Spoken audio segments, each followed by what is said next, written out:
Here with my man Dawud Bey. You already know. Oh, what's good with you? Taking it easy, man. Slow motion? Day in and day out.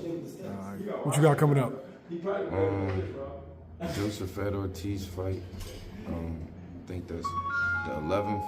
It's like in the whole melee of the Crawford Canelo fight. So we fight Thursday, and the fight's on Saturday or whatever. So that's what I got there. And my son getting ready to go fight in Canada. It's his first fight without headgear. So I'm getting him ready for that. He's going to leave September 25th. I think they fight like the 27th. So. Has he ever boxed without headgear before? Boxed, yeah. And competed, no. So basically, you got him dipping a toe into the pro style.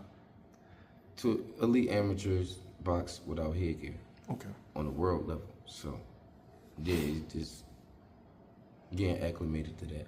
The opportunity came, you know what I mean, to go represent the United States over in Canada, whatever. We're going to go take that.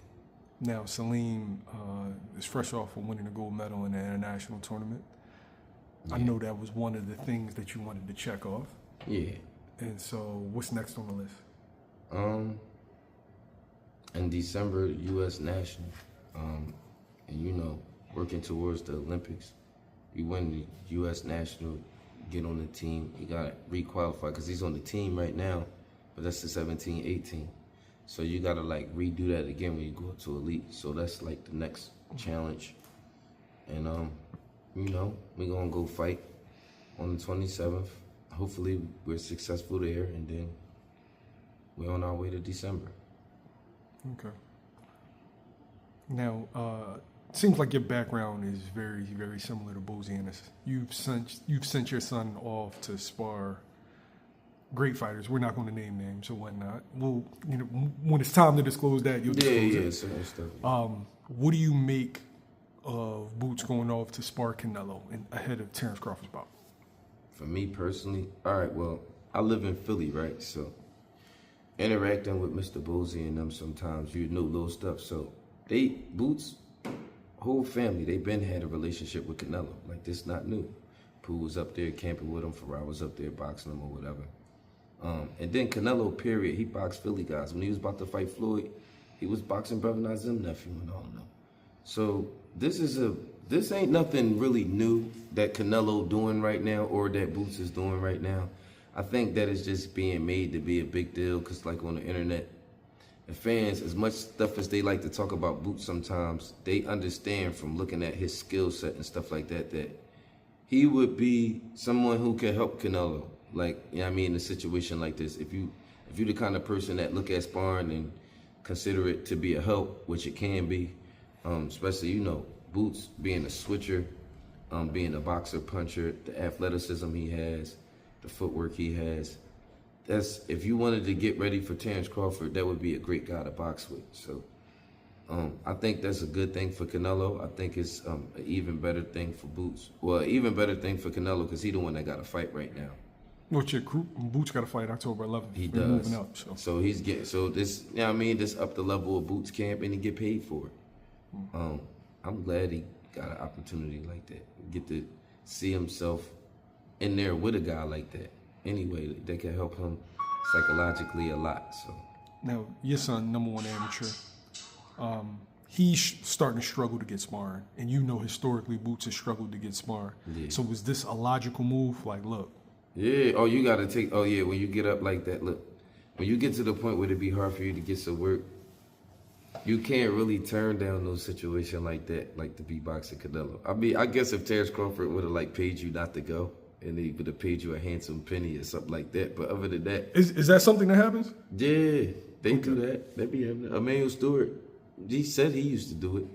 Like, he had certain guys that, you know what I mean, if Tommy was getting ready to fight or whatever, he would sometimes pay the guys, bring them down there, not even use them, but just didn't want you to have them. You know what I mean? So that's something that's a real thing. I don't know how many people doing it, but that's a real thing. I learned that from studying the history of boxing. Are you surprised about the backlash? You being internet savvy? Not internet savvy, but you're a very proud black man. right? I'm okay. going to say that. Are you surprised that this is the direction that it went They're into? giving it like that it's being made to be like a black delegation issue. Yes. The reason why I don't like that, for me personally, is Terence Crawford never wasn't that type of on-code type of brother.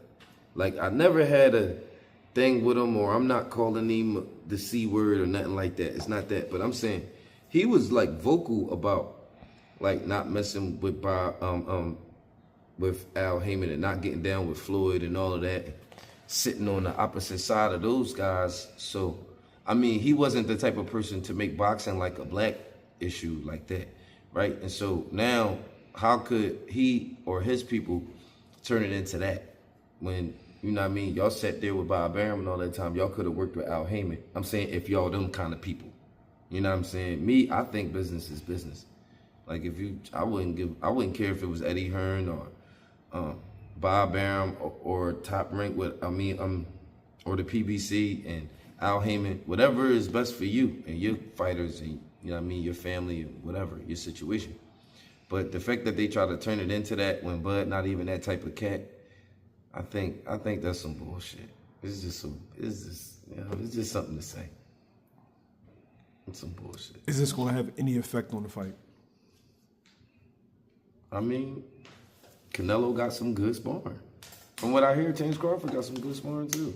You know what I'm saying? He got the Mexican boy that was in the Olympics and all of that up there.